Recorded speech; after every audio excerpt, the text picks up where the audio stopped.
ನಿಮ್ಮ ಹಳೆಯ ಚಿನ್ನದ ಒಡವೆನ ಅಧಿಕ ಬೆಲೆಗೆ ಮಾರಬೇಕೆ?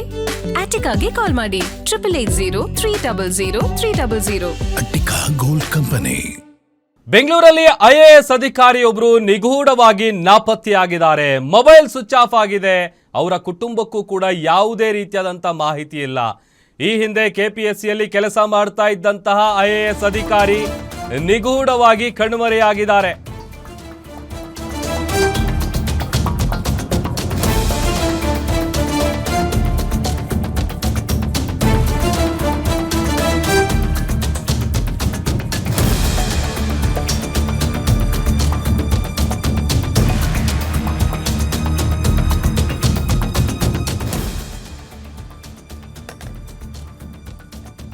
ಬೆಂಗಳೂರಲ್ಲಿ IAS ಅಧಿಕಾರಿಯೊಬ್ಬರು ನಿಗೂಢವಾಗಿ ನಾಪತ್ತೆಯಾಗಿದ್ದಾರೆ. ಅವರ ಮೊಬೈಲ್ ಸ್ವಿಚ್ ಆಫ್ ಆಗಿದೆ. ಕುಟುಂಬಕ್ಕೂ ಯಾವುದೇ ರೀತಿಯಾದಂಥ ಮಾಹಿತಿ ಇಲ್ಲ.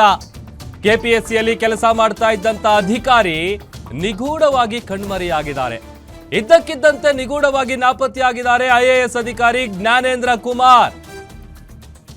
ಬೆಂಗಳೂರಿನ ಏರ್ಪೋರ್ಟ್ ಬಳಿಯಿಂದ ನಿಗೂಢವಾಗಿ ಕಣ್ಮರೆಯಾಗಿದ್ದಾರೆ. ಕೆಂಪೇಗೌಡ ಏರ್ಪೋರ್ಟ್ನಲ್ಲಿ ಅಧಿಕಾರಿಯ ಮೊಬೈಲ್ ಸ್ವಿಚ್ ಆಫ್ ಆಗಿದೆ. ಏರ್ಪೋರ್ಟ್ನಲ್ಲಿ ಮೊಬೈಲ್ ಆಫ್ ಮಾಡಿ ದೆಹಲಿ ಕಡೆಗೆ ಹೊರಟಿದ್ದಾರೆ. ಕುಟುಂಬದ ಸಂಪರ್ಕಕ್ಕೂ ಕೂಡ ಸಿಕ್ಕಿಲ್ಲ IAS ಅಧಿಕಾರಿ ಜ್ಞಾನೇಂದ್ರ ಕುಮಾರ್. ಈ ಹಿಂದೆ ಈ IAS ಅಧಿಕಾರಿ KPSCಯಲ್ಲಿ ಕೆಲಸ ಮಾಡಿದ್ರು. ಜನವರಿಯಲ್ಲಿ ಪಶುವೈದ್ಯಾಧಿಕಾರಿ ಪರೀಕ್ಷೆ ಉಸ್ತುವಾರಿಯನ್ನು ಕೂಡ ಹೊತ್ತಿದ್ರು ಜ್ಞಾನೇಂದ್ರ ಕುಮಾರ್. ಇಡಿ ದಾಳಿಯ ಬಳಿಕ ಅಧಿಕಾರಿ ನಾಪತ್ತೆಯಾಗಿರೋದು ಸಾಕಷ್ಟು ಅನುಮಾನಗಳಿಗೆ ಕಾರಣ ಆಗ್ತಾ ಇದೆ. ಸದ್ಯ ನಾಪತ್ತೆಯಾಗಿರೋ ಜ್ಞಾನೇಂದ್ರ ಕುಮಾರ್ಗಾಗಿ ತೀವ್ರ ಹುಡುಕಾಟವನ್ನು ನಡೆಸಲಾಗ್ತಾ ಇದೆ. ಇತ್ತೀಚೆಗಷ್ಟೇ ಪಶುವೈದ್ಯಾಧಿಕಾರಿಗಳ ನೇಮಕಾತಿಯಲ್ಲಿ ಒಂದಷ್ಟು ಗೋಲ್ಮಾಲ ನಡೆದಿತ್ತು ಅನ್ನುವಂಥ ವಿಚಾರ ಮುನ್ನೆಲೆಗೆ ಬಂದಿತ್ತು. ಅದಕ್ಕೆ ಸಂಬಂಧಪಟ್ಟಂತೆ ಇಡಿ ಅಧಿಕಾರಿಗಳು ದಾಳಿಯನ್ನ ನಡೆಸಿ ತಲಾಶನ ಮಾಡ್ತಾ ಇದ್ದಾರೆ. ಮಹತ್ವದ ದಾಖಲೆಗಳನ್ನು ಕಲೆ ಹಾಕ್ತಾ ಇದ್ದಾರೆ. ಮತ್ತೊಂದು ಕಡೆ ಈ ಜನವರಿಯಲ್ಲಿ ಪರೀಕ್ಷೆ ನಡೆದಂಥ ಸಂದರ್ಭದಲ್ಲಿ ಆ ಪರೀಕ್ಷೆಯ ಉಸ್ತುವಾರಿಯ ಜವಾಬ್ದಾರಿಯನ್ನ ಹೊತ್ತಿದ್ದು ಇದೇ IAS officer Jnanendra Kumar. Photo ಏನು ನೋಡ್ತಾ ಇದ್ದೀರಿ, ಈತ ಇದ್ದಕ್ಕಿದ್ದಂತೆ ನಾಪತ್ತೆಯಾಗಿದ್ದಾರೆ. ಅವರ ಕುಟುಂಬಕ್ಕೂ ಕೂಡ ಯಾವುದೇ ರೀತಿಯಾದಂಥ ಮಾಹಿತಿ ಇಲ್ಲ. ಏರ್ಪೋರ್ಟಿಗೆ ಹೋಗ್ತಾರೆ, ಅಲ್ಲಿ ಅವ್ರ ಮೊಬೈಲ್ ಸ್ವಿಚ್ ಆಫ್ ಆಗುತ್ತೆ. ಅದಾದ ನಂತರದಲ್ಲಿ ಅವರ ಫ್ಯಾಮಿಲಿ ಮೆಂಬರ್ಸ್ಗೂ ಕೂಡ ಅವ್ರ ಕಾಂಟ್ಯಾಕ್ಟಲ್ಲಿ ಇಲ್ಲ. ಸೊ ಎಲ್ಲಿಗೆ ಹೋದ್ರು? ದೆಹಲಿ ಕಡೆ ಪ್ರಯಾಣ ಬೆಳೆಸಿದ್ದಾರೆ ಅನ್ನುವಂಥ ವಿಚಾರ ಚರ್ಚೆ ಆಗ್ತಾ ಇದೆ. ಏರ್ಪೋರ್ಟಿಗೆ ಹೋದಂತಹ ಈ IAS ಅಧಿಕಾರಿ ಜ್ಞಾನೇಂದ್ರ ಕುಮಾರ್ ಅವರು ಇದ್ದಕ್ಕಿದ್ದಂತೆ ಕಣ್ಮರೆಯಾಗಿದ್ದಾರೆ. ಅದರಲ್ಲೂ ಇಡಿ ದಾಳಿಯ ಬಳಿಕ ಈ ಅಧಿಕಾರಿ ನಾಪತ್ತೆಯಾಗಿರೋದು ಸಾಕಷ್ಟು ಅನುಮಾನಗಳಿಗೆ ಎಡೆ ಮಾಡಿಕೊಡ್ತಾ ಇದೆ.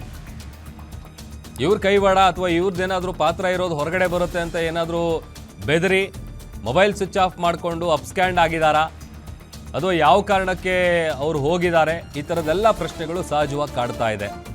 ಅದೊಂದು ಕಡೆ ಅವ್ರನ್ನ ಹುಡುಕೊಡಿ ಅಂತೇಳಿ ಕುಟುಂಬಸ್ಥರು ಕೂಡ ಮನವಿ ಮಾಡ್ಕೊಂಡಿದ್ದಾರೆ. ಸೀಮಂತ್ ಕುಮಾರ್ ಸಿಂಗ್ ಅವರು ಇದೇ ವಿಚಾರಕ್ಕೆ ಸಂಬಂಧಪಟ್ಟಂತೆ ಈಗ ಅವ್ರ ಬಗ್ಗೆ ಮಾಹಿತಿ ಕಲೆ ಹಾಕ್ತಾ ಇದ್ದಾರೆ. ಅವರು ಏರ್ಪೋರ್ಟಿಗೆ ಹೋದ ಬಳಿಕ ಎಲ್ಲಿಗೆ ಹೋದ್ರು? ಇದೇ ಕಾಡ್ತಾ ಇರುವಂಥ ಪ್ರಶ್ನೆ. ಅದೊಂದು ಕಡೆ ಈಗ ಜ್ಞಾನೇಂದ್ರ ಕುಮಾರ್ಗಾಗಿ ತೀವ್ರ ಹುಡುಕಾಟವನ್ನು ಕೂಡ ನಡೆಸಲಾಗ್ತಾ ಇದೆ.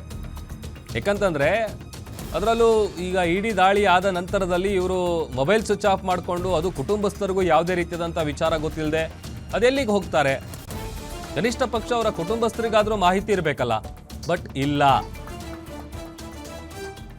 ಮತ್ತಷ್ಟು ಡೀಟೇಲ್ಸ್ ಕೊಡ್ತಾರೆ ನಮ್ಮ senior crime reporter Ajay Kumar ದೂರವಾಣಿ ಸಂಪರ್ಕದಲ್ಲಿ ಜಾಯ್ನ್ ಆಗಿದ್ದಾರೆ. ಅಜಯ್, ಒಂದ್ ಕಡೆ ಇಡಿ ದಾಳಿ KPSC ಅಕ್ರಮದ ವಿಚಾರಕ್ಕೆ ಸಂಬಂಧಪಟ್ಟಂತೆ, ಮತ್ತೊಂದು ಕಡೆ ಆ ಪರೀಕ್ಷೆಯ ಉಸ್ತುವಾರಿ ಜವಾಬ್ದಾರಿ ಹೊತ್ತಿದ್ದಂಥ IAS ಆಫೀಸರು ಜ್ಞಾನೇಂದ್ರ ಕುಮಾರ್ ಅವರು ಎಲ್ಲಿಗೆ ಹೋಗಿದ್ದಾರೆ? ಏನಿದೆ ಡೀಟೇಲ್ಸ್? ಖಂಡಿತವಾಗ್ಲೂ ಪ್ರಭು, ಈಗಾಗಲೇ ಸಾಕಷ್ಟು ಕುತೂಹಲಕ್ಕೂ ಕೂಡ ಈ ಒಂದು ನಾಪತ್ತೆ ಪ್ರಕರಣ ಕೂಡ ಸಾಕ್ಷಿಯಾಗಿರುವಂತದ್ದು. ಅದರಲ್ಲೂ ಕೂಡ ಈಗಾಗಲೇ ಜ್ಞಾನೇಂದ್ರ ಕುಮಾರ್ ಅಂತಾನು ಕೂಡ ಈಗಾಗಲೇ ಇವರ ಹೆಸರು ಅಂತಾನು ಕೂಡ ಗೊತ್ತಾಗಿದೆ. ಇನ್ನು ಮಾರ್ಚ್ ತನಕ KPSCಯಲ್ಲೂ ಕೂಡ ಎಕ್ಸಾಮ್ ಕಂಟ್ರೋಲರ್ ಕೂಡ ಇವರಾಗಿರ್ತಾರೆ. ಜೊತೆಗೆ ಜನವರಿಯಲ್ಲೂ ಕೂಡ ಪಶುವೈದ್ಯಾಧಿಕಾರಿ ಪರೀಕ್ಷೆ ಉಸ್ತುವಾರಿಯನ್ನು ಕೂಡ ಇವರು ಕೂಡ ಅಂದ್ರೆ ಮಾಡ್ತಾ ಇದ್ರು ಅನ್ನೋದು ಕೂಡ ಈಗಾಗಲೇ ಗೊತ್ತಾಗಿರುವಂತದ್ದು. ಇನ್ನು ಇವರ ಒಂದು ಏನು ಈಗಾಗಲೇ ನಾಪತ್ತೆ ಆಗಿರುವಂತದ್ದು ಎಲ್ಲಿಂದ ಅಂತ ಹೇಳಿ ನೋಡ್ತಾ ಹೋದಂತ ಸಂದರ್ಭದಲ್ಲಿ ಏರ್ಪೋರ್ಟ್ ಏರ್ಪೋರ್ಟ್ ನಿಂದ ಅಂತಾನು ಕೂಡ ಗೊತ್ತಾಗಿದೆ. ಅಂದ್ರೆ ಇವ್ರು ಎಲ್ಲಿಗಾದ್ರೂ ಹೊರಟಿದ್ರಾ ಅಥವಾ ಎಲ್ಲಿಂದ ಬಂದಿದ್ರ ಅನ್ನೋದ್ರ ಬಗ್ಗೆ ಕೂಡ ಈಗಾಗಲೇ ಮಾಹಿತಿಯನ್ನು ಕೂಡ ಪಡ್ಕೊಳ್ತಿದ್ದಾರೆ. ಆದ್ರೆ ಎಲ್ಲಿಂದ ಬಂದಿಲ್ಲ, ಅದೇ on the way to airport ಇದ್ರು ಅನ್ನೋದು ಕೂಡ ಈಗಾಗಲೇ ಗೊತ್ತಾಗಿರುವಂತದ್ದು. ಸೊ ಹೀಗಾಗಿ ಲಾಸ್ಟ್ ಲೊಕೇಶನ್ ಏರ್ಪೋರ್ಟ್ ಸಿಕ್ಕಿದೆ, ಅಲ್ಲಿಂದ ಎಲ್ಲಾದ್ರೂ ಹೋಗಿದಾರಾ ಅನ್ನೋದ್ರ ಬಗ್ಗೆ ಕೂಡ ಈಗಾಗಲೇ ಅಲ್ಲಿರುವಂತ ಕೆಲವೊಂದು CCTV ಫುಟೇಜಸ್ ಆಗಿರ್ಬೋದು, ಜೊತೆಗೆ ಅಲ್ಲಿರುವಂತಹ ಏನೋ ಪ್ರತ್ಯಕ್ಷದರ್ಶಿಗಳಾಗಿರ್ಬೋದು, ನೋಡಿದಂತರಾಗಿರ್ಬೋದು, ಯಾರಿಗಾದ್ರು ನೋಡಿದಾರ ಅಂತೇಳಿ ಅವರನ್ನು ಕೂಡ ವಿಚಾರಣೆಯನ್ನು ಮಾಡುವಂತ ಕೆಲಸಕ್ಕೂ ಕೂಡ ಪೊಲೀಸರು ಮುಂದಾಗ್ತಾರೆ. ಜೊತೆಗೆ ಈಗಾಗಲೇ ಅವರು ಲಾಸ್ಟ್ ಕಾಲ್ ಯಾರಿಗಾರು ಮಾಡಿದ್ರ, ಯಾರು ಸಂಪರ್ಕದಲ್ಲಿದ್ರ, ಮತ್ತೆ ಅವರ CDR ಅಂದ್ರೆ ಅವರು ಕರೆ ಮಾಡಿರುವಂತ ಡೀಟೇಲ್ಸ್ ಆಗಿರ್ಬೋದು, ಮತ್ತೆ ಮಾತನಾಡಿರುವಂತ ಮಾಹಿತಿಗಳಾಗಿರ್ಬೋದು, ಇದೇನಾದ್ರು ಸಿಗುತ್ತಾ ಅನ್ನೋದ್ರ ಬಗ್ಗೆ ಕೂಡ ಕೂಲಂಕುಷವಾದಂತ ಪರಿಶೀಲನೆಗೂ ಸಹ ಏನು ಪೊಲೀಸರು ಕೂಡ ಮುಂದಾಗ್ತಾ ಇರುವಂತದ್ದು. ಅವರ ಫ್ಯಾಮಿಲಿ ಜೊತೆನೂ ಕೂಡ ಈಗಾಗಲೇ ಸಂಪರ್ಕದಲ್ಲಿದ್ದಾರೆ. ಅವ್ರೇನಾದ್ರು ಹೇಳ್ಕೊಂಡಿದ್ರ, ಯಾವ್ದಾದ್ರು ವಿಚಾರವಾಗಿ ಏನಾದ್ರು ನಿಮ್ಮ ಬಳಿ ಏನೋ ನೋವನ್ನೇನಾದ್ರು ತೋಡ್ಕೊಂಡಿದ್ರ, ಹೀಗೆ ಸಾಕಷ್ಟು ವಿಚಾರಗಳನ್ನ ಒಳಗೊಂಡು ಈ ಒಂದು ಕೇಸ್ ಕೂಡ ಈಗಾಗಲೇ ಮುಂದೋಗ್ತಾ ಇರುವಂತದ್ದು. ಸದ್ಯಕ್ಕೆ ಇನ್ನು ಎಲ್ಲೂ ಕೂಡ ಇವರ ಸುಳಿವು ಸಿಗ್ತಾ ಇಲ್ಲ. ಸಿಕ್ಕಿದ ನಂತರವೇ ಎಲ್ಲಾ ವಿಚಾರಗಳಿಗೂ ಮತ್ತೆ ಕೆಲವೊಂದು ಸತ್ಯಾಸತ್ಯತೆ ಏನಿದೆ ಅನ್ನೋದು ಕೂಡ ಹೊರ ಬರಬೇಕಾಗಿರುವಂತದ್ದು. ಪ್ರಭು, ಓಕೆ, ಥ್ಯಾಂಕ್ ಯು ಅಜಯ್ ನಿಮ್ಮೆಲ್ಲ ಡೀಟೇಲ್ಸ್ಗಾಗಿ.